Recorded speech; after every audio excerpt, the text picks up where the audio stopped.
Find out how these two desisters use extraordinary measures to transform many lives around.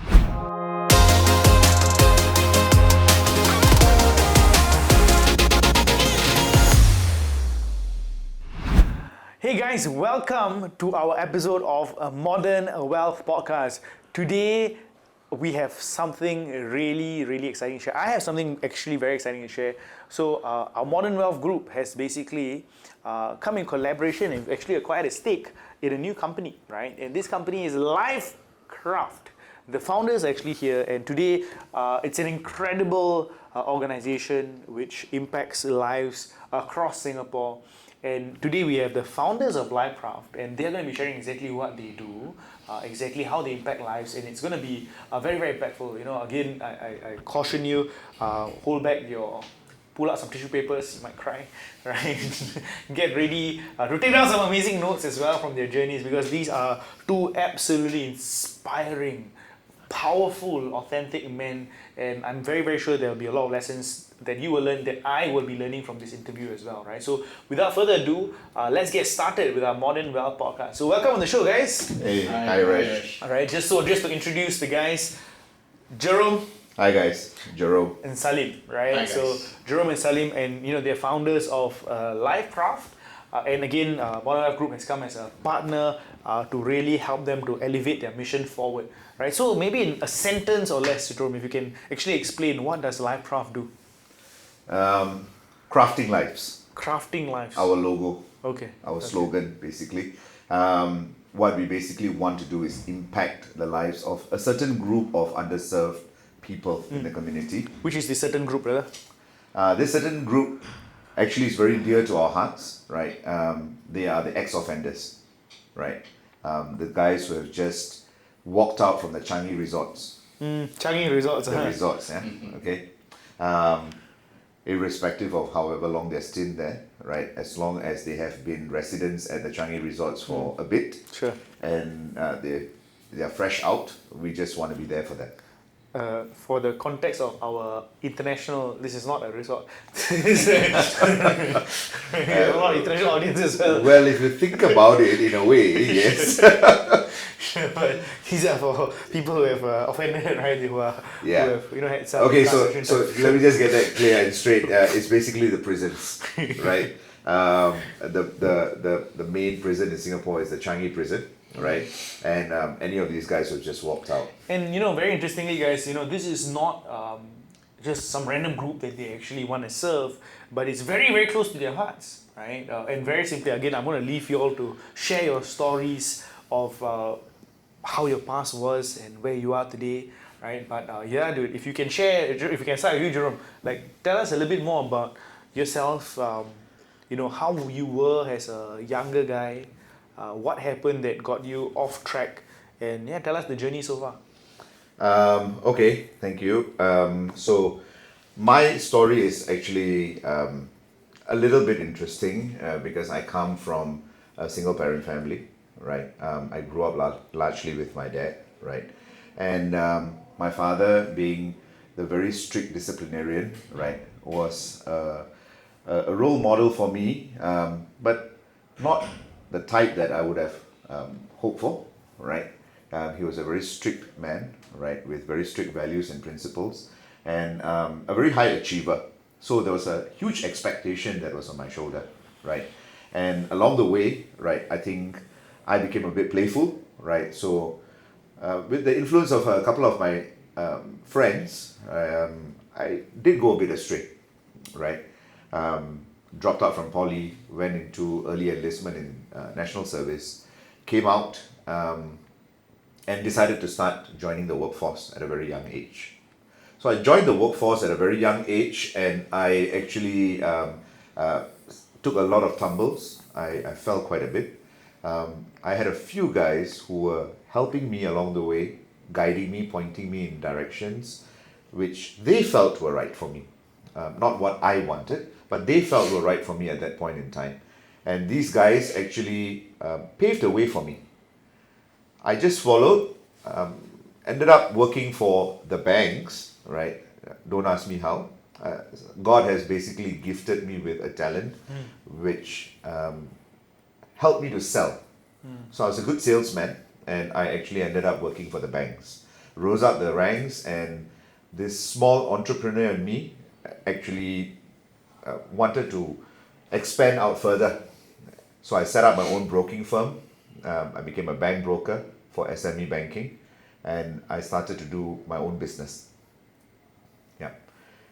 This was no hand holding from anyone. So everything was based on trial and error. I had to learn the hard way, made some good money, lost a lot of good money as well, right? And along the way, I actually decided that maybe I should venture out and open up other businesses as well, right? Just to balance it off. So I went into a couple of businesses, and the last one was with someone whom I knew for a very short period of time. This person actually gave me an opportunity to go into a certain trade which I was totally unfamiliar with. Took a leap of faith, blindly, went in.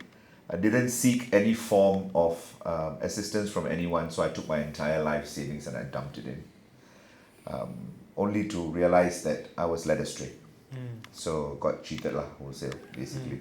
So basically this guy left me with a huge debt that I needed to settle.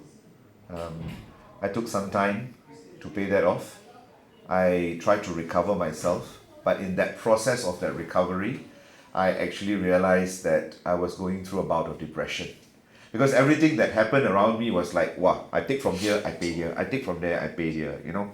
And then it also ended up, or rather it ended me up in a position where I had to start borrowing from banks. I had to start borrowing from even places like licensed money lenders, right?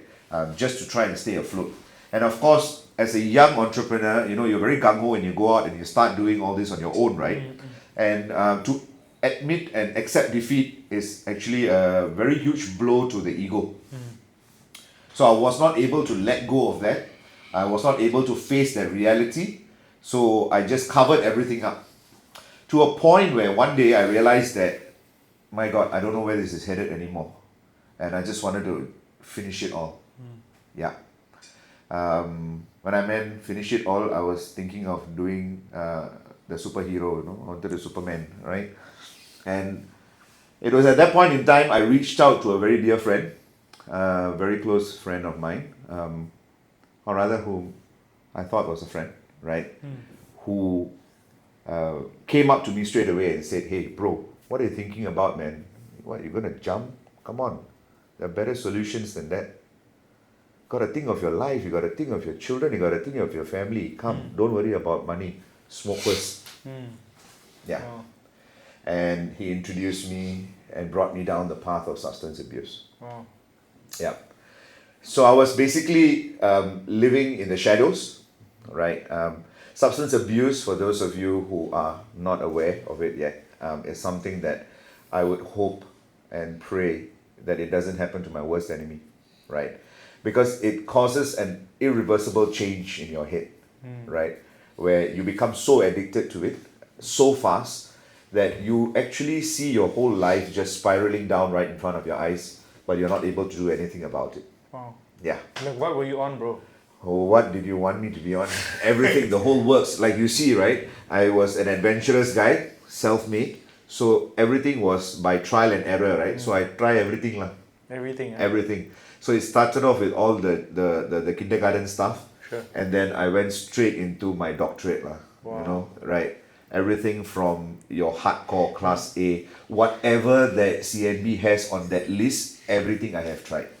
So what was the first encounter with prison, and what got you first in there? Wow. Do you remember the first time you had handcuffs and you were arrested? Oh yes, most definitely. I was actually at home. Yeah, I was at home, and suddenly there was a knock on the door, and our helper actually came up and said, "Can I speak also in Malay?" Sure. Can, right?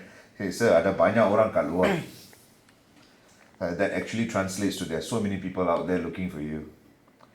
And I felt like a superstar, man, right? Because I opened the door and then they were all standing down there and said, "Hi, are you Jerome?" Or maybe I was hallucinating. The tone wasn't exactly that, lah. Right? So I opened the door, let them in, and the only request I had was, my kids are here, don't cuff me in front of them. Right? They were very respectful, and they brought me away from the sight of my children. And yeah, lah, down the lift, handcuffed me, brought me back to the van, and then, yep. So you're caught like taking it, and so someone blew a whistle or something? Well, at that point in time, I was actually thinking, couldn't have been anyone blowing the whistle, right? But then again, it got me thinking, how did they actually come right up to my doorstep? Yeah, exactly. Right? So I had so many questions. I was just waiting to find out who was the guy who actually sabo me, right? And I wanted to get back at him, right? So the CNB wouldn't tell you exactly who blew the whistle on you, or how they actually came about, and how did they end up at your doorstep in the first place, right? It was not until much later, like many years later, that I realized, or I found out, that it was actually my own family. Wow. Yeah. Wow. It was my own family who actually, out of a state of desperation, that they actually called out to the authorities to let them know that, hey, can you please help my husband, or can you please help my family member, right? So, yep. Wow. Although when you first hear this kind of a news, right, you'll be filled with a lot of mixed emotions, right? A lot of anger, a lot of resentment, like why, right? There could be so many other ways in which you could help me, right? But now, there is only gratitude for that particular action that was taken by my family, right? I truly, sincerely appreciate, because I think that was the best and the only form of intervention that could have happened in my life. Wow. At that point in time, I was really going waywards. I was, in fact, contemplating about doing sales. I'm not talking about B2C, I'm talking about B2B, right? So it's like import, export, wholesale kind of sale, you know, right? Big stuff. That is out of desperation. And the lure is so great that it actually pulls you in like a vacuum cleaner, you know, you just don't know what happens, right? And then, before you know it, you're in the radar of all the authorities already, and it's too late to get out. So I was very lucky that I was that close, but before I could actually get down to doing anything stupid, I was caught.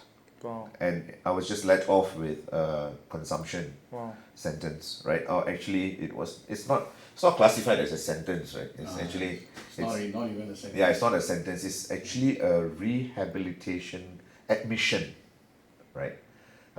They don't say they sentence you; they admit you into a rehabilitation center, which is actually at the end of the day jail, lah.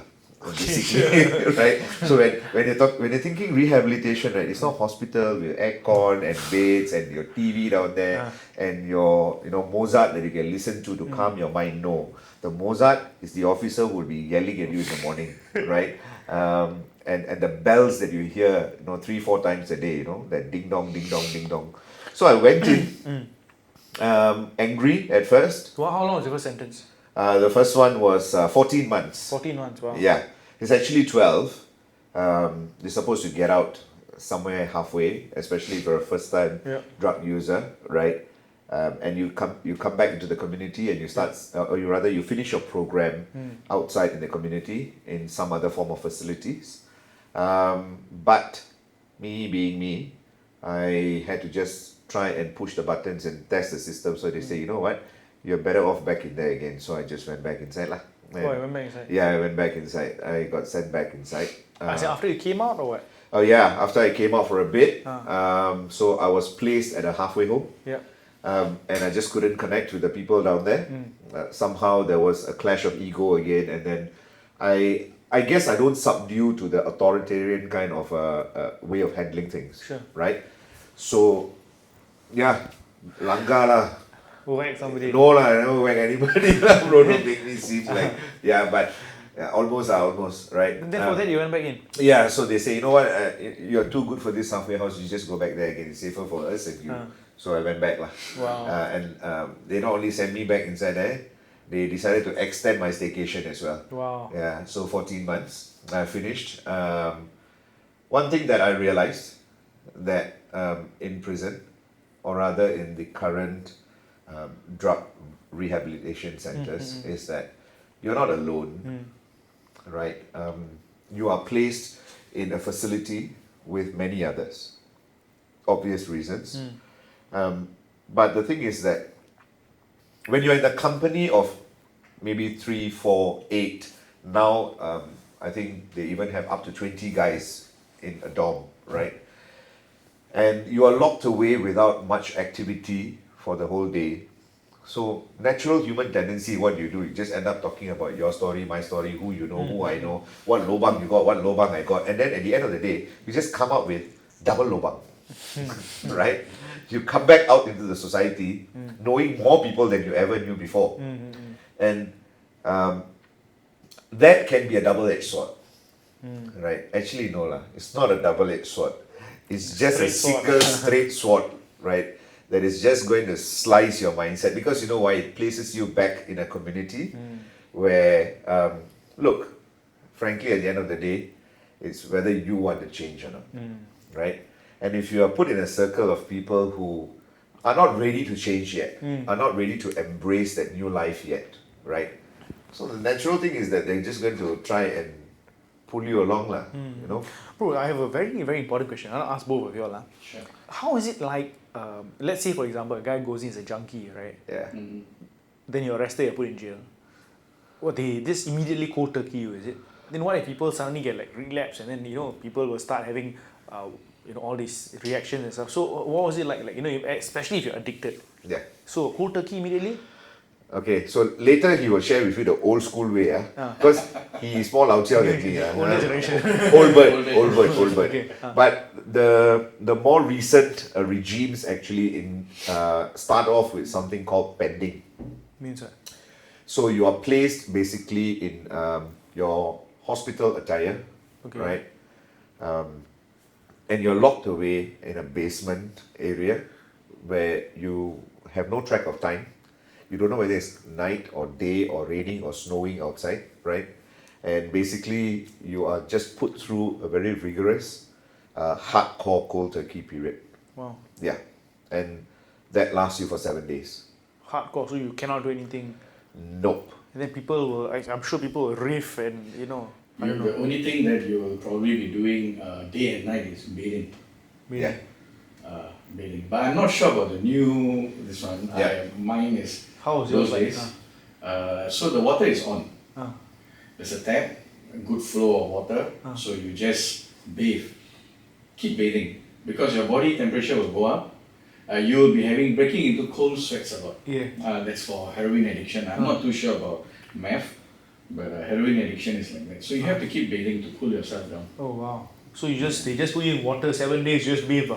Yeah, you just keep bathing. You just keep bathing. You can't really eat. The room can even go house up to maybe about 80, 90 people at any one time. Shit. So you sleep like sardines, you know. And sometimes you're sleeping here and the guy next to you is puking, you know. Yeah. So you look at that and you're too sick to do anything. You turn around and face this side.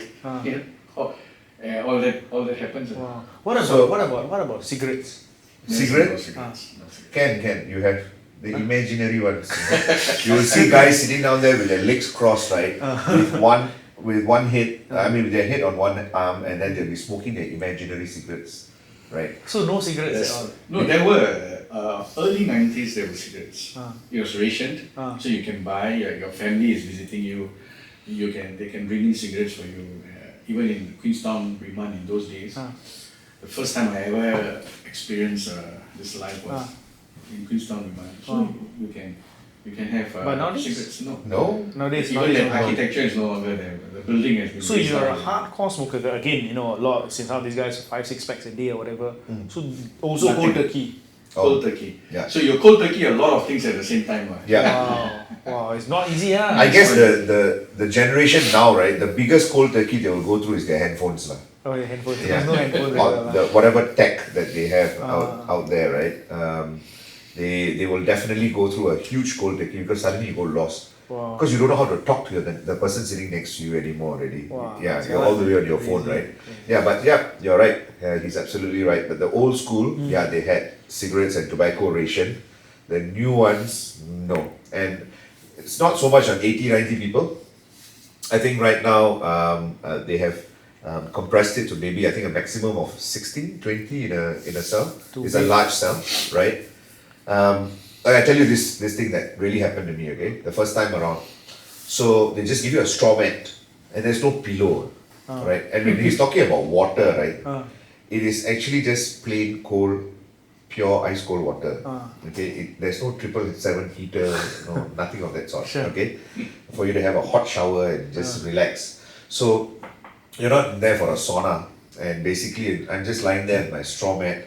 And methamphetamine basically gives you it's an upper, right? So basically it gives you a very opposite kind of a cold turkey where you just fall asleep. They call it the down period, right? Where you just sleep and you wake up and you don't know what's happening, and you sleep again, you wake up again, right? And what happens here is a large part of your days are spent sleeping. Okay. So I'm sleeping, right? And I'm drifting in and out. And suddenly I smell shit. Wow. Like real Shit. smell of feces, right? And I'm thinking that I'm probably imagining something. And I turn around to my side, and there's this other guy, slightly older, who is actually having a heroin withdrawal, right? And he is defecating without even him realizing. Wow. And it's flowing towards me, you know. Oh my goodness. Right? So if you don't want to experience this kind of gangrous river, don't do drugs. Okay? Wow. So basically, I had to get up, pick up my straw mat and run. And within seconds, right, the entire cell smells like shit. Wow. Literally smells like shit. Yeah. I mean, it already smells like shit, but then this time around there was real shit. shit, yeah. So it was the shit, Wow. right? And it was kind of funny at first, right? But then after that you realize that this is what it does to you, right? On a more serious note, that you start losing sense of all your motor skills and whatever sensations that you have in your body, right?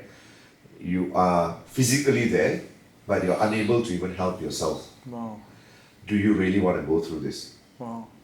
So you went in and out for a bit, right? Yeah. And tell us the story of that final straw and how you decided that enough was enough and you had to turn around.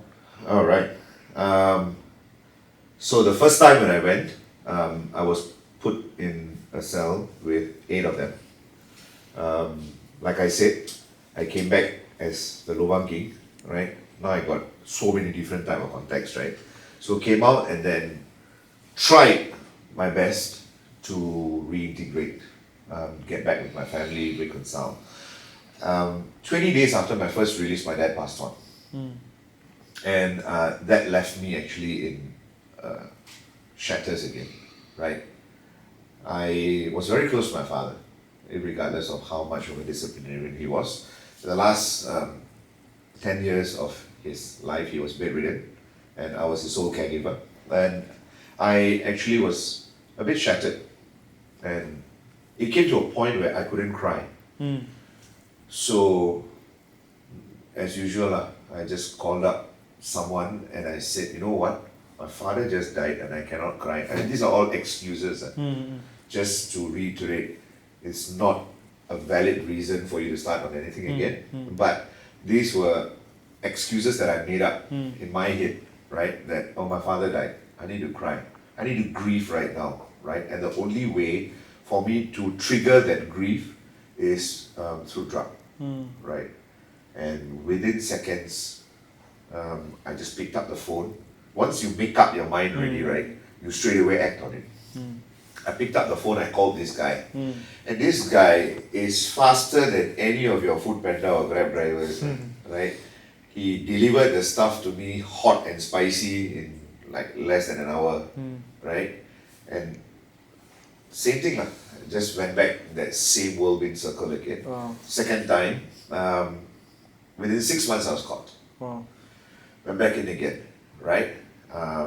did another stint, and then I came out again, and then I was actually in the midst of fighting another case, another offense during my drug stupor, right?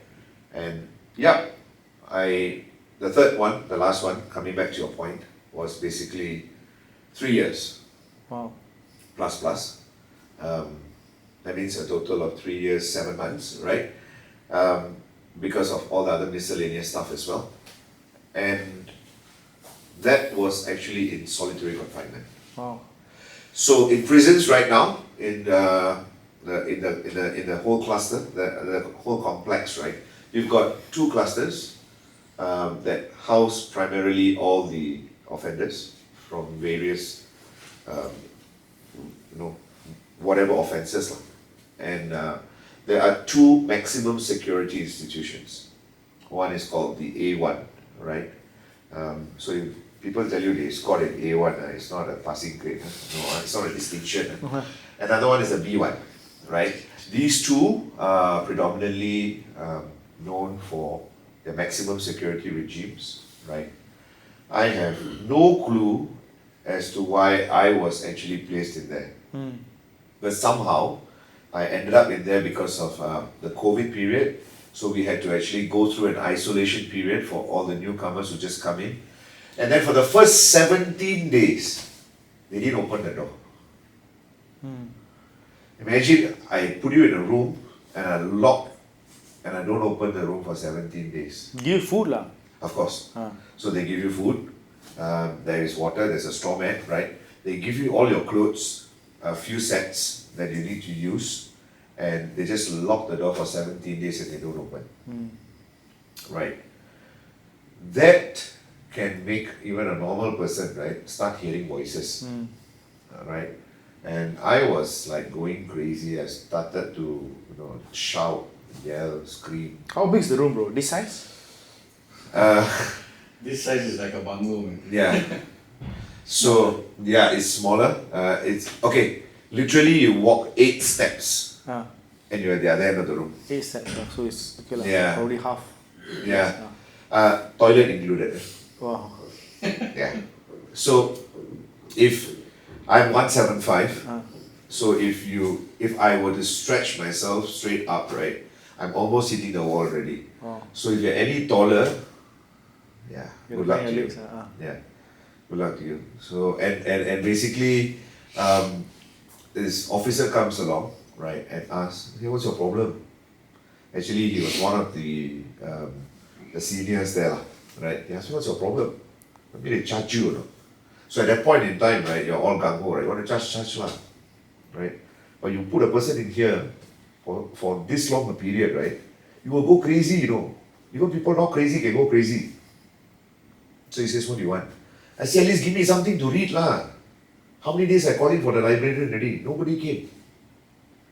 And the very next morning, so there's this foot ledge at the bottom of every door, and that's where you get your food from. So no matter it doesn't matter whether you're a pauper or whether you're a multi-millionaire, you still need to bend down and collect your food from below, right? So the foot ledge opens, and they threw in a Bible. Wow. Yeah. So yes, I actually, to be honest, I started reading the Bible without a choice. Right? It's like how they say God will actually isolate you from everything else that is happening around you, so that He can have an encounter with you. That He can reach out to you and He can maybe Speak to you. speak to you, right, in a way that only you can understand. With no other forms of references, with nobody else trying to preach anything into your ears. It is just the Word of God and you, right? And however you interpret it is how God wants to speak to you at that point in time, Wow. right? So there is a very famous story in the Bible, which is the story of the prodigal son, right? And a lot of times, we read this story and this parable, and it jumps out at us, and we position ourselves as someone who's gone astray and wants to come back to God, right? But like I was sharing with you before, right? And I've shared this many times with all the people whom I've met ever since, is the Father is there, waiting for you to come home, right? That the minute he starts seeing you approach, he doesn't sit there and wait for you to come fall at his feet. He comes to you and he embraces you and he accepts you back again. And that actually caused a shift in my mind, right? That there is still hope for me. There is still a life. There is still a God or a Father who is actually waiting to receive me, right? So, what was I doing with my life? It got me thinking. And this curiosity actually just opened up many other doors where, so initially after that first period of that isolation, I thought that I was going to be put back in general population. They just shifted me one floor up, bro. And they kept me in B1 in isolation all the way throughout my entire sentence. 3 years. All the way. So I was shocked initially. Because the only way you get to talk to people is through the toilet. Wow. Apro, bro, okay, you know, that kind of thing. And it ended up, what started as a very sad, peculiar situation for me, ended up giving me the most consolation and comfort, because I realized that I was taken away from the company of people with similar mindsets as compared to my previous sentences. My second stint was with 3 other guys, so there were 4 of us in the cell. Similarly, the same thing happened every day, 23 hours a day. All we talk about is, you know, the substance abuse we've been through, or the different types of abuse that we've been through in life, and what are the contexts that we have, what's the lobang you have, and then what you can do when you get out, right? So it's already putting you on a bad start, right? But this time I was alone. So I didn't get that chance to share or express or hear from people who had this kind of a mindset. And that's where I decided to delve a little further, went into Christian counseling, and that one encounter changed my entire life. Wow. Yeah. Which year did you come out? 2022. 2022, Yeah. It's relatively recent, just 2 years ago. Yeah. And how many years were you there on total, plus minus everything? 5, 6? Everything, all my sentences. Yeah. Wow. So, I'm losing count here. 14, 12, 7. Wait, 12, 14, 26, 26, and 7, 33, 33, and 5. 38, 38, and 36, 74. 70, yeah, about 74 months in total. Right. So it's like 5 years?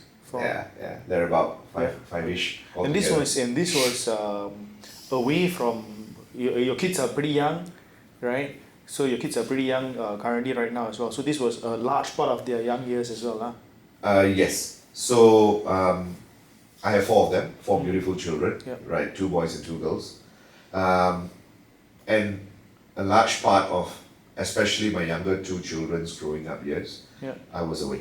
Wow. Yeah. Wow. Papa was working on an oil rig in Dubai. Oh, was that a story they told? Oh yeah, man. And you know what? Here's an interesting part.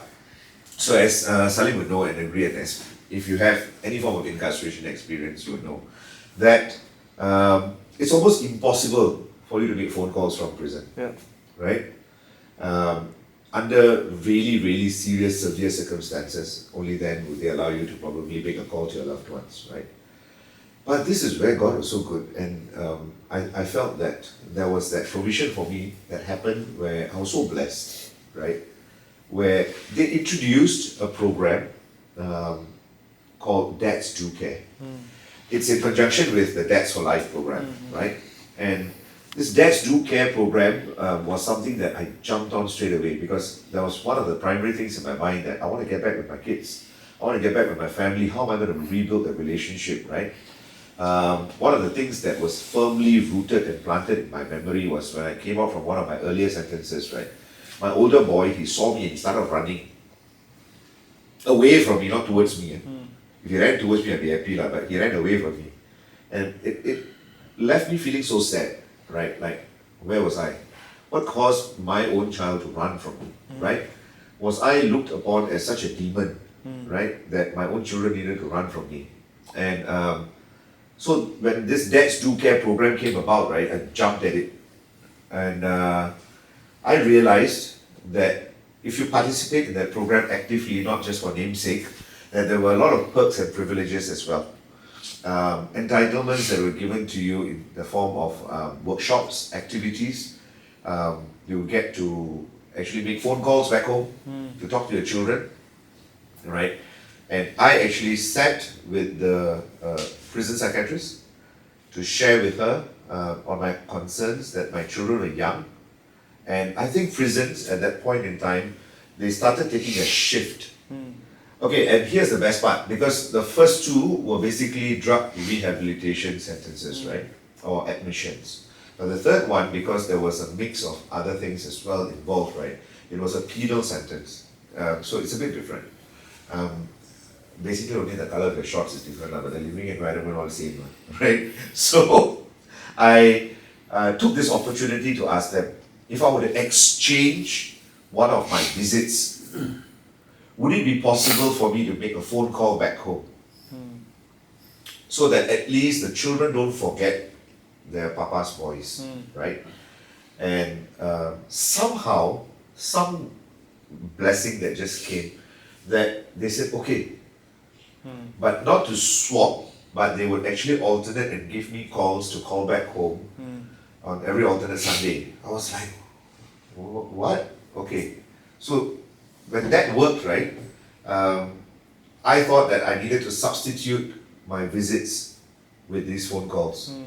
But my visit also jalan terus. Wow, so can visit and the call. So I had like a visit this week and I had a phone call the next week. And then I had a visit the next week and a phone call the next week.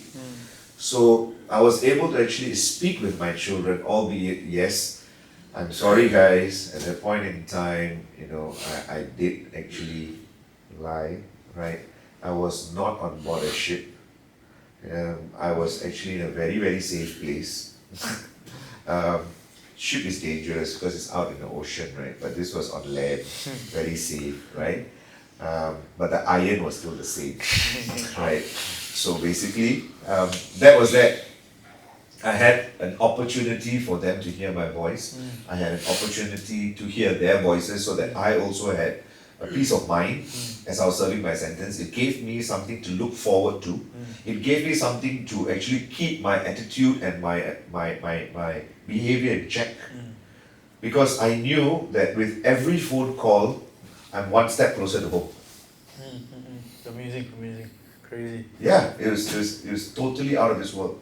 Dude, it's been an absolutely amazing story so far. Guys, I hope you guys enjoyed it, you know, learned some amazing, crazy lessons from Jerome as well. We'll see you all in a bit. If you guys enjoyed the video so far, make sure you smash the thumbs up on the video, make sure you subscribe to the channel as well. And, you know, let's get back to part 2, where, you know, we heard the inspiring story of Jerome. Right now, we want to hear the story of our OG, Mr. Salim, right?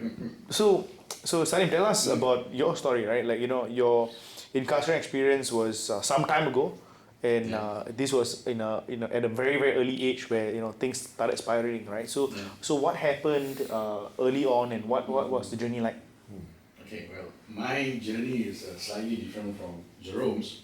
I started very, very young, right? I come from a very orthodox family actually. Mom, dad, my grandma, very close to my grandma, right? So when I was young in primary school, I was very nerdy. Very curious but very nerdy. I actually picked up smoking in primary school. Wow. Smoking cigarettes, not drugs. Sure. Right? Because I was very curious. Then, but I was a fantastic student. Okay. Right? My PSLE scores were straight A's. Right? So I went to a good school. Then after that, in Sec 1, Sec 2, I had already started smoking by then, and I loved to smoke cigarettes. Right? My mom caught me smoking by the time I was in Sec 1, so I sort of had the license to smoke, but not in front of her. Till today, I don't do it in front of her. I have stopped smoking actually now, but back then, so that was that habit. But that curiosity and that bad habits, I think led on to a lot of other things eventually. So by the time I was in Sec 2, I accidentally joined the gang.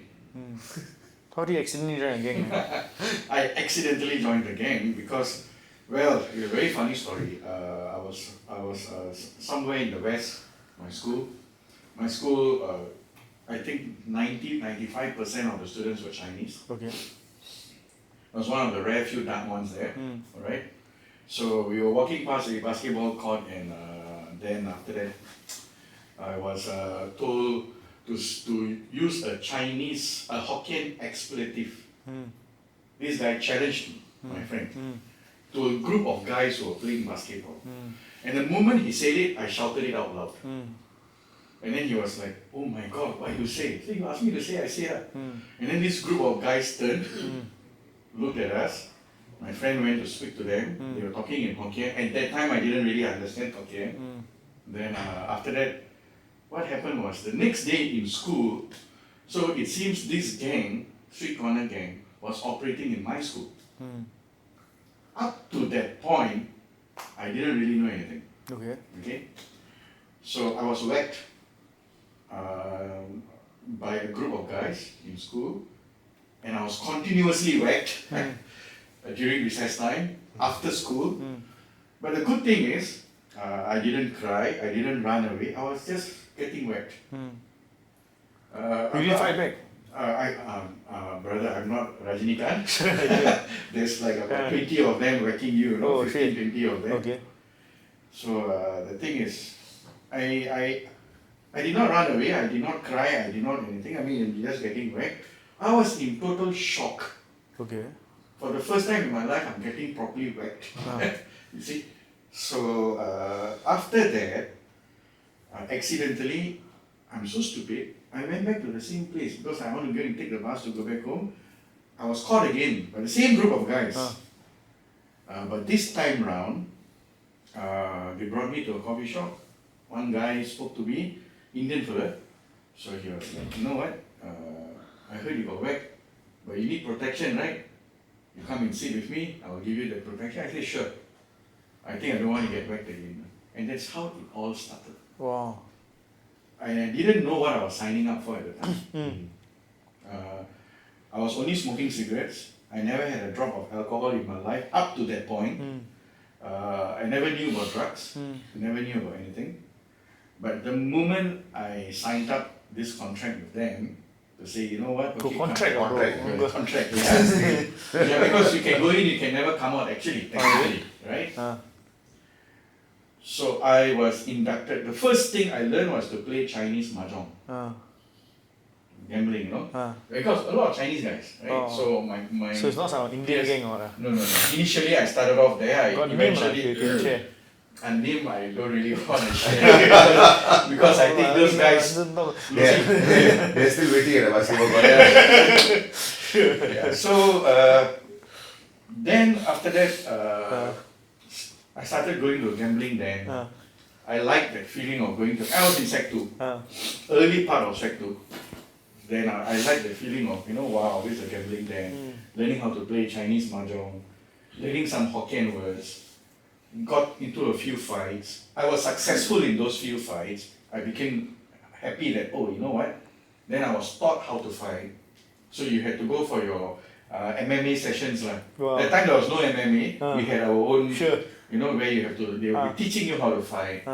Then I had my first real gang fight and I was scared.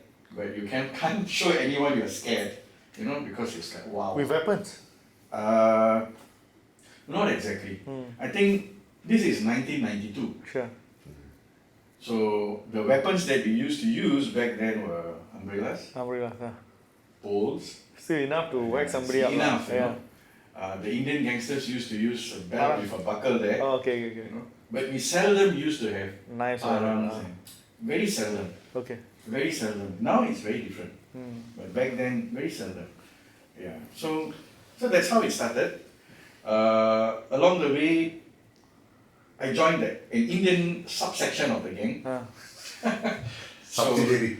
So once I joined there, one of them was smoking heroin. Oh no. Yeah. And I was very curious. So that's how it all started. And I was the most senior among my peers to be with the Indian subsidiaries, you know, and I wanted to carve a name for myself. That you know what, I'm much better than you all. I'm only what, Sec 2, 14 years old, 15. So that ambition to be, you know, and I like this life, a sense of belonging, because I think back then the family situation was not so good. Dad was going through some issues in his business. Then there were some financial issues at home. So I didn't like the home environment. So I loved being out. Of course, all our sessions had a football game in it. After that, we used to do other stuff. We started with cannabis, slowly progressed to heroin. Until today, I don't know what is meth. I mean, I know I've not seen it. I've not tried it. This is the old school. In those days, was just cannabis and heroin. You know. Then, so in 1992, I started, and it started a more than 20-year battle thereafter. Wow. 20 years. More So than when 20 did you, years. so what was the first experience, can I ask the same question, right? What was your first experience of getting caught, handcuffed, or you know, what happened? Well, unlike Jerome's version, right, I was already getting caught by the time I was 15. Oh, I had a lot of pending cases. okay. This is juvenile court, right? Yeah, I mean, I was caught by the police, I was in a lockup, my mom would come and bail me out. I was in a lockup again, mom comes and bail me out. By the time I'm 16, I was under probation by the MCD, I think, Community Development or what, yeah.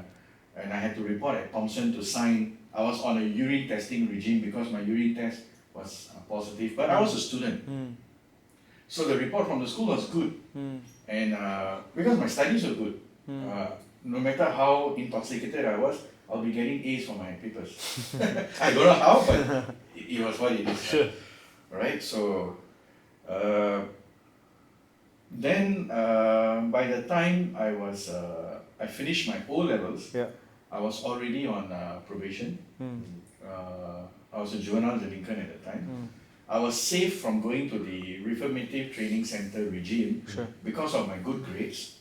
The reports from my school, my principal was very good. At the time, my uncle also helped me a lot. Then I was safe from going to there, and I went here. I was in probation. Then my O-level results were fantastic. I had a couple of distinctions. I went to junior college. But I was a full-time junkie. And no one in school knew. Because the peers in junior college, they are all the studious ones. Of course. The majority of them. Which school you go to, if you don't mind sharing? It was a pre-U school. Okay. It was pre-U. Sure. So and that pre-U is still existing now. Okay. Alright, although the name has changed, I'm sure viewers who are seeing this will know what school I'm talking about now. Okay. There were only 2 pre-U centers back then. Okay, I wouldn't know, not my generation. Now it is still existing. Now it is still existing. Is it? Yeah. You know, bro. It is still existing, right? Sure. But the name has changed. Okay. Right? I was already a junkie then, and I was still good in my studies. But because my addiction became bad, it was no longer fun. I needed the straw of heroin to even go to school. I needed the straw of heroin during recess time. Wow. I needed the straw of heroin once I'm back home. Because the withdrawal symptoms are bad. So the straw of heroin is needed to make you normal, not intoxicated. Just to function. You're normal. To function as a human being, Wow. you need a straw of heroin to be normal. Wow. Not to be, you forget about intoxication. Once you High reach or that, whatever. once you reach that tolerance, you need to keep taking to reach that same. Can I ask a question? Yeah. How do you finance this? How do you finance this? Because you need to buy, right? Like, you know, were you working? You're a student, right? Oh, so there's many ways to finance. I was a small-time entrepreneur back then. Okay. So I invested some money, bought bigger quantity, and started to sell it, you know, in smaller quantities, so I can finance my own addiction. Oh, so you were also selling as well? Selling, but not selling as in like I wasn't Escobar. Okay. All right. Yeah. Just small time to fund your own Small self. time to fund yourself. Okay. Because you know how you're going to smoke it. That's one. Or you steal from your parents, mom or dad, right? Or you beg, borrow, whatever rocks your boat. Because in the 90s, a straw of heroin is $10. Yeah. It's very expensive. Exactly, it's very expensive. $10 is a lot of money. Yeah. Your pocket money is for $1. Yeah. Yeah. So you've got no choice, But you cannot go without it. Wow. It's as simple as that. Yeah. And I do not know how to stop because the withdrawal is scary. You go in, you get chills, you get diarrhea, you feel hot, you feel cold, you feel every funny things in your body. And you got a stomach cramp and so by the time I was in pre-U 3, I got caught. I was 18 years old. That was the first time CMB came at my house. I was already on probation at the time. I was already on urine test at the time, but I wasn't going for my urine test as well. So I was already on my way to going in. It's just that I didn't know how to stop it, I was a train crashing. Sure. Yeah, and then they came up, they caught me. I was sleeping. I didn't go to school that day. So they woke me up and my one hand was already in handcuffs. Then they handcuffed the other hand, so I was still in a daze. My brother was there watching the whole thing. My brother was in primary school at the time. My first stint was 3 months. Because they gave me a program, they put a tag on the leg. I had to eat medicine it's a heroin antagonist. It's called Natrozone. Okay. This program doesn't exist anymore, right? I had to eat that medicine. They put me in camp, but I ran away from camp after that. Got caught again, and then I served another 3 years in drug rehab. Back then, drug rehab is like staying in a chalet. One room all Indians, one room all Chinese, one room all Malays. You have your sepak takraw, you have your basketball, you have your bodybuilding sessions, you have your boxing, so you learn how to box. You have to learn how to defend yourself in prison. The food was quite good, alright? You had mutton then. Oh, really? In prison, yeah. You have mutton, you have chicken, food was good. Every month once, I will think of my mom and feel sad. And she comes to visit me. But on other days, it's like an extended chalet session. Okay. Yeah. We're having fun. There will be a singer in the room who will sing every night. There will be a few drummers, and yeah, good. So nothing in my mind was set to change because I was comfortable, and it was like my networks became bigger. And then when I came back, within 1 week I relapsed. Went through the whole route after 3 years. Went through the whole route, and within 6 months I was back in. I came back. Within 6 months I was back in again. So this carried on 3 times, and then after that I went for the big one, the long-term detention. Where I was sentenced to 12 years in prison. 12 years? 12 years. Wow. Because I was also caught for selling. But by God's grace, the sentence was made consecutive, so it became a 6-year sentence. Yeah, and that did not really change me as well, because it had a lot of what do you call it? I was very angry. Firstly, secondly, I still didn't have the skill sets I needed in order to overcome this. There's a lot of psychosocial issues that goes on in your head. When you're out, you feel small. When you compare yourself with your peers. I have somebody, my friend who's a banker.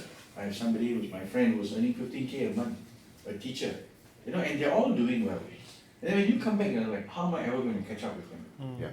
They become your benchmarks and you feel very small. And then you go back to your comfort zone and you keep doing the same thing again, right? And of course, that gang that you're in, that's another big issue, right? Because you're also compelled to do certain things because you're in that culture. Prison itself has a subculture of its own, and it's quite horrible. Yeah. Right? You are put in a space where everything is taken out from you except your blanket, the straw mat you are saying, your soap, your toothbrush, your mug, Kid box. your kit box where you have 3 pants and 3 t-shirts, and that's it. This is you. Your existence is like that. So you go into survival mode. Your space becomes sacred. You become very harsh. You are just surviving with a group of strangers for the next 5, 6, 7, 8 years. You see? So your outlook on life changes. Yeah. What was the for him? He shared his story with regards to how he was thrown in the Bible. What was your trigger point to change your ways? Because you went, re-offense. What was the final straw that made it click? Or so the final straw happened when I relapsed. The last relapse was in 2012. So then I was caught. Prior to that, I was working in a bank. See, right? So I was working in a bank. I was doing very well. Then after that, somebody... So the bank actually gave you the offer even as an offender previous to when? They didn't know. Oh, they didn't know? They didn't know. They didn't know. So I didn't declare. Okay. But my manager knew. Okay. See, so but when they found out through somebody from the public who wrote in an anonymous letter to say, this guy is an ex-offender. So that broke me, because I was like, wow, there's no way you can ever do well in life, because there's this stigma that keeps following you and haunting you, right? Yeah. So I did so well in the bank. I was earning a very good income, but just because I'm an ex-offender doesn't mean that I'm not fit to work here, right? I didn't have any financial crimes. Mine is a disease of addiction. It's here, So why judge me to this point? So that made me so angry. I lost it. I lost the job. Within 1 month, I relapsed. Wow. Yeah, that was a time when I was married by then. I had my first daughter. She was only like 6 months old. Wow. So that relapse was heavy, because that shattered the whole family dynamics. Wife was like, oh my God, I married a monster. Yeah. Because your personality changes once you're in addiction. I'm not staying at home. I rented a place out there. I was staying outside, and I'm smoking heroin every day, and I can't be home. I can't take care. I was an absent father in some aspects, and that bout of relapse and that addiction was very, very bad. I went too deep inside.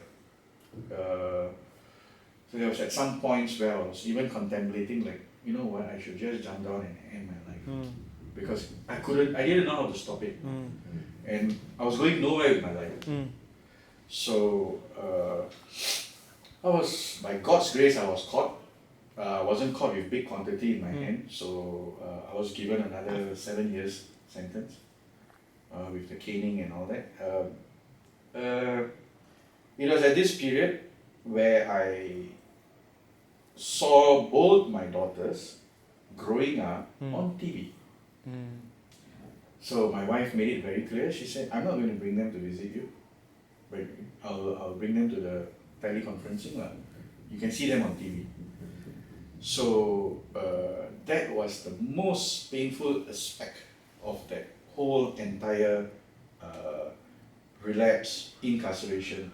The cost of the addiction was I couldn't get to see my daughters grow up at all.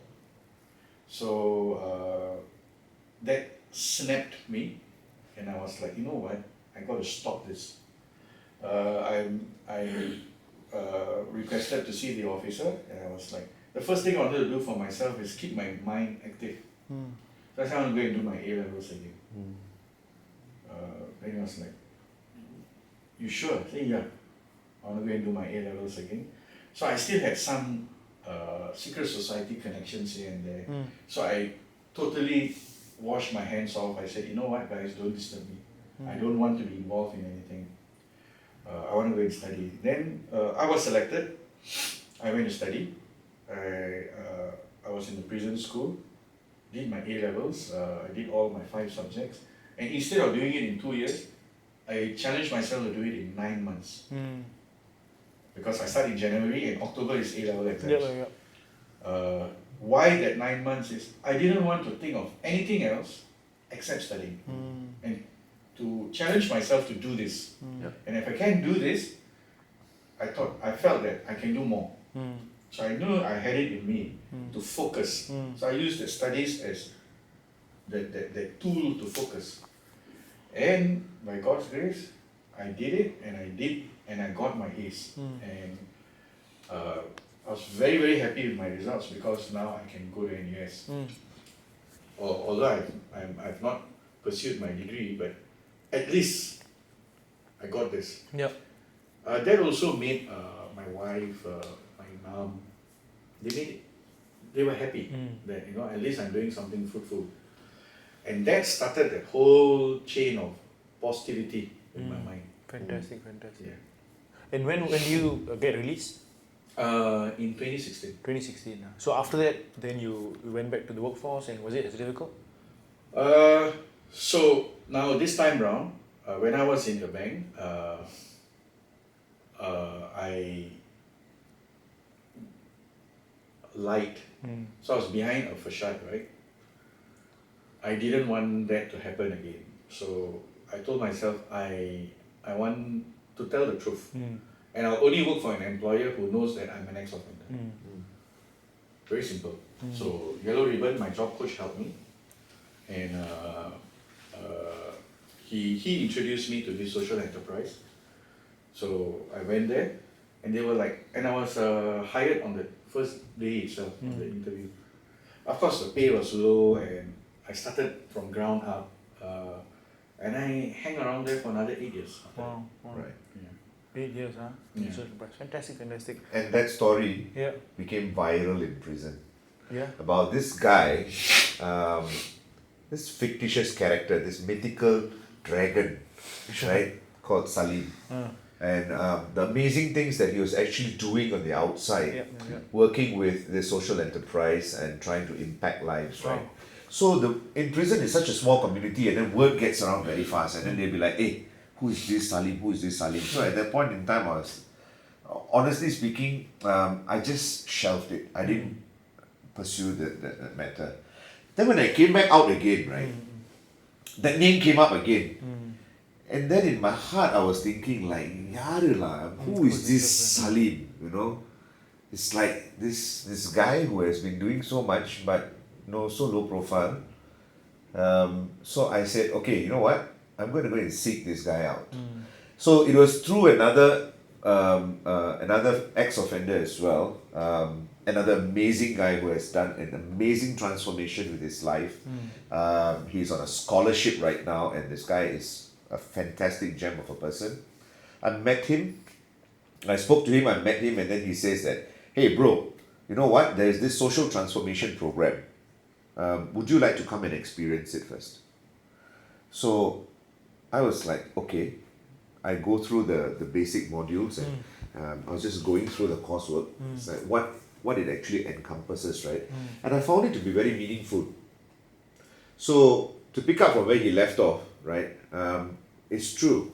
It's like when you come back home, you're actually lost. You know why? Because all your peers, people who have been on the same in the same age group or in the same social network as you, have progressed so far forward that you're always trying to play catch up.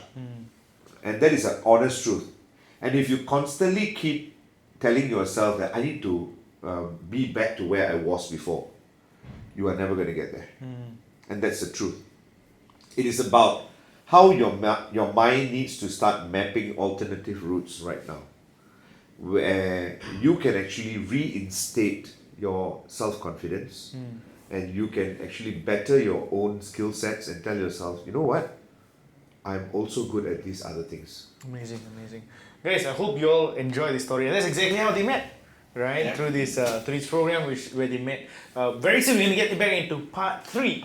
We're going to talk about how Lifecraft was created and born, right? I hope you guys enjoyed the video so far. Make sure you like the video, And make sure you subscribe to the channel as well. We'll get back very, very soon with part 3. Welcome back to part 3. We heard inspiring stories of how Jerome and Salim's recovery and road to getting back to normalcy was. And right now, we want to talk about, their biggest mission, something they're fighting towards, something they're hoping to build to change lives, across Singapore, maybe even across the world as well, right? And let's get right into that, right? So if I can just ask you guys, right? So, I heard your story of how you came out and, your life was transformed. For you, education and that self-belief that I can do things, right? Really helped you as well. Yeah. So what has transpired? What has now become the life mission? How did this all start? Okay.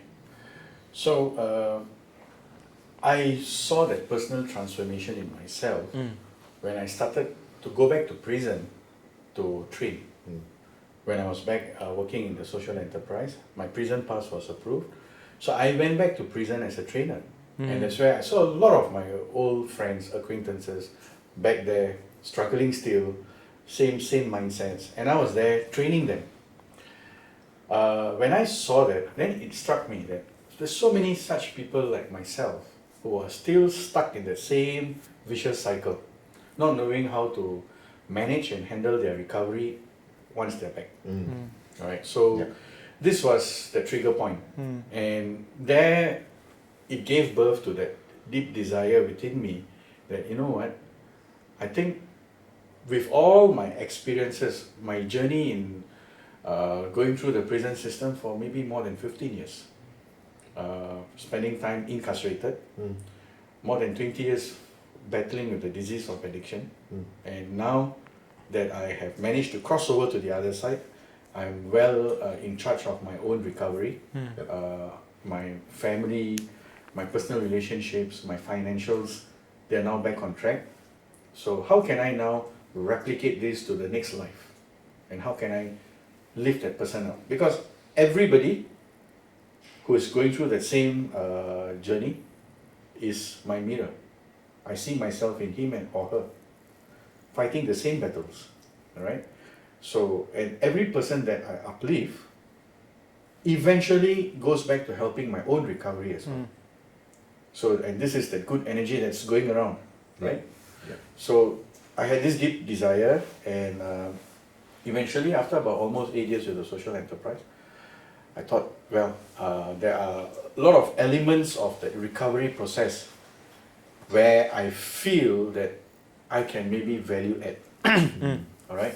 Not as just an individual, but it takes a village to raise a child.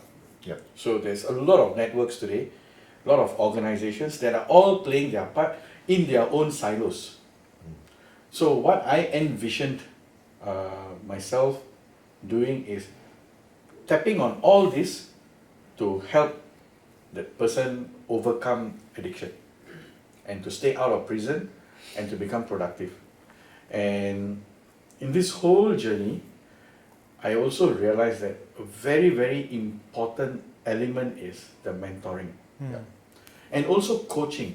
Two different, very different aspects. We coach for success. We mentor to tell that person that I'm your friend. I can walk in your shoes. All right? So today, coaching is a premium service that probably the rich and affluent can afford.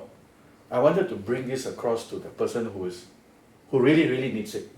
These are the people who need that success in their life. All right? And this mentoring is also very important because they need somebody to hold their hands when they first start. What is that journey like when I am standing outside the prison gate after spending 7 years in prison? How am I going to be overwhelmed? Because I was overwhelmed. I didn't know how to use my handphone. When I went in, it was not smartphone. When I came out, everything was on the phone. And if not for my brother, my wife, my sister, I would have been struggling, right? So the digital divide is real. And these guys are deprived of information, you see. So I wanted to make sure that this gap is addressed. How do I talk to my family members? Back there, I'm on survival mode, I'm very harsh. I shut off a lot of things. Now when I go back, can I use that same mode and come back and talk to my mom or my dad or my wife or my brother or whoever? I cannot. How do I learn to listen and respond rather than just reply so that I can give an answer first? Yeah. You know, very important. Yeah. Because last time I'm just listening to reply, but now I have to learn how to respond so that the family situation gets better. Yeah. That's another one. How do I even go and attend a job interview? How do I learn how to write my resume? Okay. How do I dress up to attend a job interview? All these factors and components make up a person's success. The first steps to reintegrate. Thereafter, somebody has to hold his or her hands, and then we coach the person to eventually attain their goals that they have set for themselves. So this was in my mind, and then I decided to eventually embark on this mission called Lifecraft. Fantastic, fantastic. And Jerome, if you can share your story. So you heard of this mythical dragon figure, right? But what gave you this? The dragon with a white beard. The dragon with a white beard, right? But what gave you this inclination and this strong desire to be able to join this mission and to make it work? Honestly, at first it was just curiosity because I went knocking on many doors and I realized that none would open for me, right? So I needed to make something for myself and I went on to enroll myself in courses. I think I would safely speak for the both of us that we are both very ardent advocates of lifelong learning, right? Constantly upscaling ourselves and upgrading our skill sets, right? From time to time, evolving with the current times, right? What is in today? And I went and took on my ACLP, the Advanced Certification for Learning and Performance, right? Which helped me now to become a certified trainer. And then only after that did I approach the social enterprise where he used to serve at, right? And when I went and approached him, I told him that I would love to teach.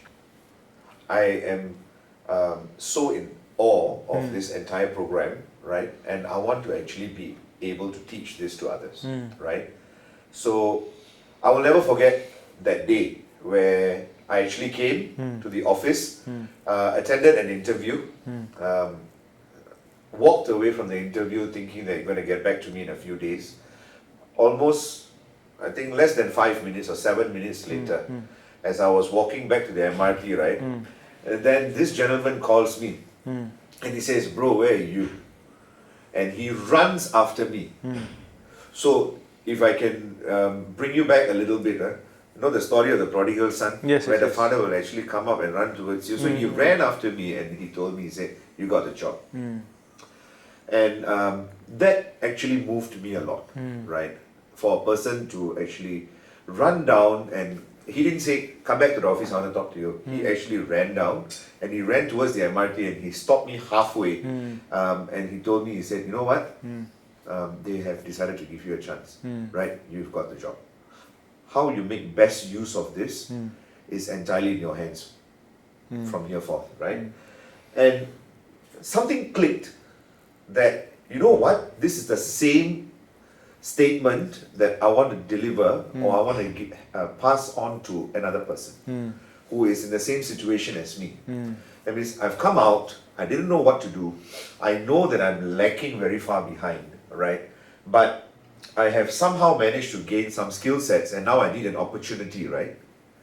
It's not for everyone to be so generous to come forward to give everybody that opportunity. But giving that opportunity is actually unlocking that door for them to walk through. Absolutely. So I came on board, and I actually went through his mentorship. I loved what he did, and I asked myself, am I in any way able to replicate this? It's about paying it forward, right? And a lot of times I just picked up a few pointers from him. I went to continue pursuing my desire to learn. I did another advanced certification in digital marketing, right? And along the way, I did 11 other WSQ programs, so I sucked my entire skills future credits dry. And then chun chun, the government reinstated again, and I went back to Republic Poly and took on another specialist diploma in career counseling. So now this gave me an opportunity to enable myself or to put myself in a position to guide people or point people in the direction in terms of how they want to take on a new career now, right? So we have always been, discussing and what do you call that, brainstorming. Of course there are gaps. There will be gaps. Any process that is put together, there will always be some form of gaps that you need to fill. And largely we realized that these gaps were relational, right? The process was one thing, right? The methodology was another thing, but the relationship that you actually built with the people whose lives you wanted to impact was the main thing that we actually realized was missing, right? And I think we sat and we spoke a lot, right?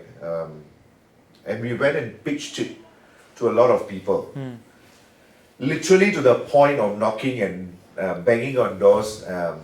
Sometimes I'm very unashamedly, I would just say, I'll be bold enough to admit, even begging people to see, hey, would you accept this offer and journey with me so that we can journey with these people? And as expected, a lot of people said, hey, you know what? Well, you guys are great. You guys are awesome. Wow, I really love your cause, what you do, blah, blah, black sheep, right? And nobody called us back. And that was the truth, right? There have been people who actually brought us all the way to the brim and then anticlimax again, right? So if I can add at this point, when I first started this on my own, so I started a company on my own. At the time, Jerome was not around yet, right? He knew about it, but he was already working. So started a company on my own, but within 3-4 months I had to close it down because I was going nowhere. Right? It's not easy to convince people out there that, hey, I'm genuine, right? I have a very checkered past, but I'm here to do good, and I need help to do good, right? So that in future I can replicate this help to other people. But give me a hand up. So and then I was like, okay, I was telling Jerome, you know what? I'm going to just shut down this company. It's okay. I was driving Grab for a while. But this dream stayed alive. And I will have to say thank you, Jerome, because this guy was relentless. And I thank him for the fact that he really believed that this mission that we have and this vision that I was seeing, which he also saw, can work. I'm in tears right now. And then what happened?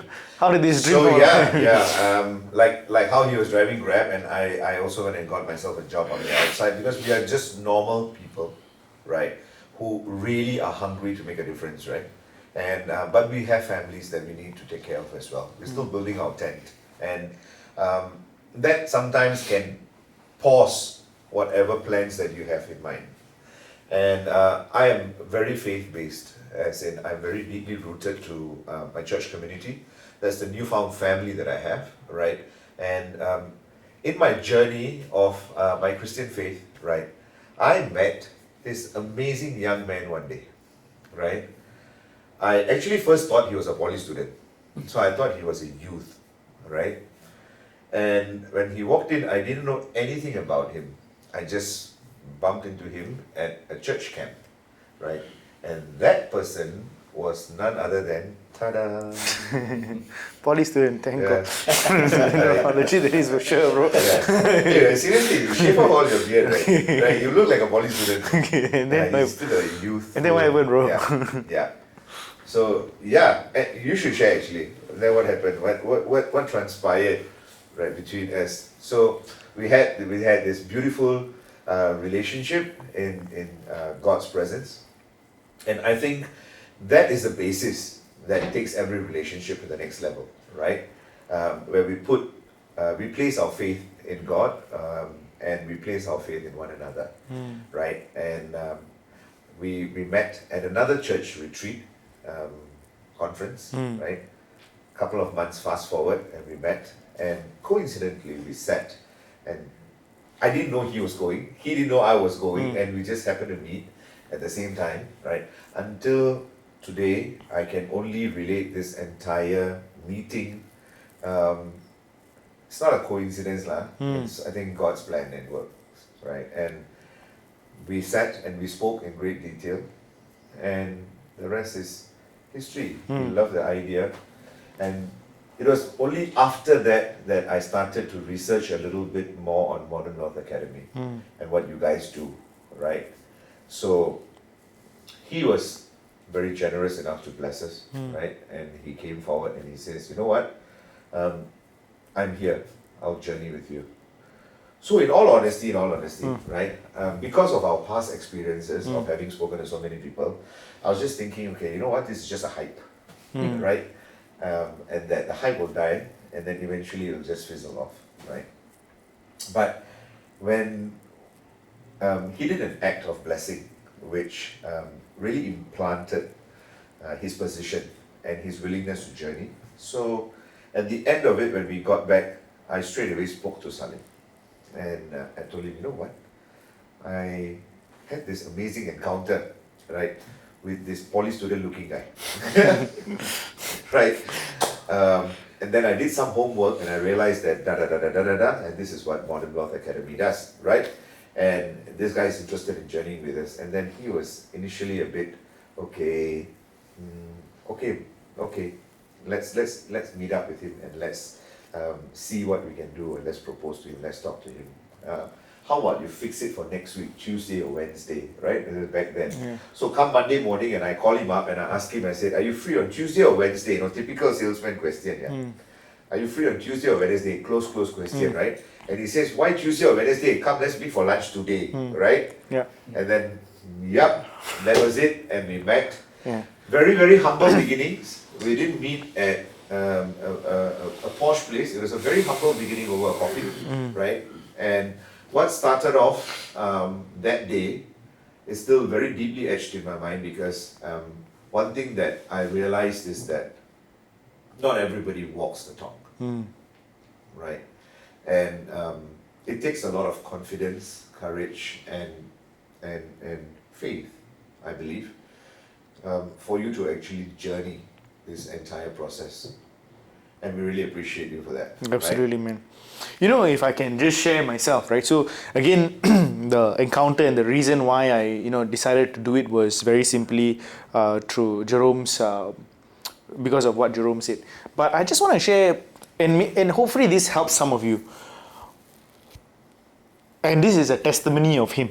This is a testimony of Jerome, right? So he's a great guy and everything. But I can tell you this one thing. There was 2 reasons why I said yes, and 2 reasons why I said, okay, let's journey and let me invest in this company and let's see what can happen, right? Number 1 is I know the person of Jerome, and this guy is absolutely selfless, right? He's very, very selfless, right? Like, every week when I would see him in church, he is, puzzling, he is just saying hi, he is in the best of his spirits, greeting, and you knew this man had his heart for people, right? And I think that is very, very important, right? The testimony of your own character, right? So again, as I witness that every day, showing up no matter what, right? Like to always show up. And to always show up and being that person, right? That character is some things that, again, you see, guys, you might be trying again and again and again, and you might be hitting brick walls. But guess what? If you always show up, something will pull through. I really always believe that, right? So again, with people that I invest in, with people that are higher, I think that's very, very important, right? So I watch to actually see what kind of people are they actually, right? So I think that was one very, very big tick. And the second reason why was very, very simple, right? So when Jerome came to me, right, was going through this period of unemployment, right? But this huge mission and desire was there. And I remember telling him this one thing. I said, bro, you cannot run away. Right? This is something that you cannot run away from. This is something like God has given you this experience for a reason and a purpose. And your reason on this earth today will have to be this. And you cannot run away and do some IT work or whatever nonsense, man. Like, you've been through too much to not be able to be a beacon of light for these people, right? And again, for myself, for Modern Wealth Academy, one of the things that we really, really want to be able to do is to be able to, fuel dreams, right? Impact lives, right? Transform people, right? To empower, enrich, and evolve people's lives. Yeah. I think that's something that is very, very, very important. Yeah. And most importantly, I love one of the taglines around the company, which is setting captives free. Right, and that is absolutely incredible. And if our company in any way is able to support this mission to be able to set captives free, I think that would be absolutely amazing, right? So Amazing. these are two amazing men, and then I met Salim, who is incredible, a very, very intelligent, smart man. And I know this will be in very, very safe hands, right? People with huge desires and a very, very strong mission to be able to impact and transform lives. Right, so yeah, bro. And if I can just add on to that, right? I don't mean to go all biblical here, right? Sure. But then, frankly speaking, right, I always take reference from whatever that I read, whatever that I learn, right, and whatever that I pray about, right. And it always inspires me that you never light a lamp and put it under the bed. Yep. You light a lamp and you put it on the top of a hill, so that everyone else can see this lamp and come towards this lamp. Yep. And right now, this lamp that has actually sparked off this light in our Lifecraft journey is Modern Wealth Academy, right? And there's no denying that. And frankly speaking, it is also prayerfully in hope that this can also spark off a reaction where other people can see as to all it takes is one decision that you make, one positive decision that you make to want to contribute to a cause and to affect lives, right? And many people can actually benefit from that. Sometimes you see your beneficiaries, sometimes you don't. But the chain reaction just keeps going and going and going, and the impact will snowball thereafter. So you'll never know how your one decision can change that many lives, right? 100%. And just like how Modern Wealth Academy has come on board and decided to create that impact of setting these captives' lives free, right? I hope this can be an inspiration for many people who are watching as well. Take that leap of faith forward and just come in with an open heart to accept these people graciously, and let's do it, man. Guys, how can the public find out more information about the programs that you do? How can they find out more about yourselves? Okay, so we're basically Lifecraft training, right? And visit our website, www.lifecrafttraining.com, right? And we are on all social media platforms. You can refer to our link below. And please feel free to drop us a message any point in time. Or you can always reach out to Resh as well, if you know him personally, right? And just let him know, hey, Resh, amazing job, man, right? Let me know how I can jump on board the bandwagon. We'll be pleased to catch up over a coffee and share our journey with you. And once again, I'd like to take this opportunity because we do also understand that in our course of work, in our journey, maybe even in our past lives, right? There may have been times where, not everything would have been rosy, right? But you know what, guys? I just want to let you know something. The past might not have been rosy, but the future is bright. Okay. So, Salim, tell us, what exactly does Lifecraft do? Okay, so basically, I put myself and maybe even Jerome as references. We were youths at risk, and we slipped through the cracks and eventually went through the entire prison system. So what we have envisioned for Lifecraft is we want to catch them upstream before they fall, the youths at risk. Why go through this whole 15, 20-year journey when I can catch you here and hopefully you do not fall back? So we have this program called Inspire, all right? And this program is a program that's made up of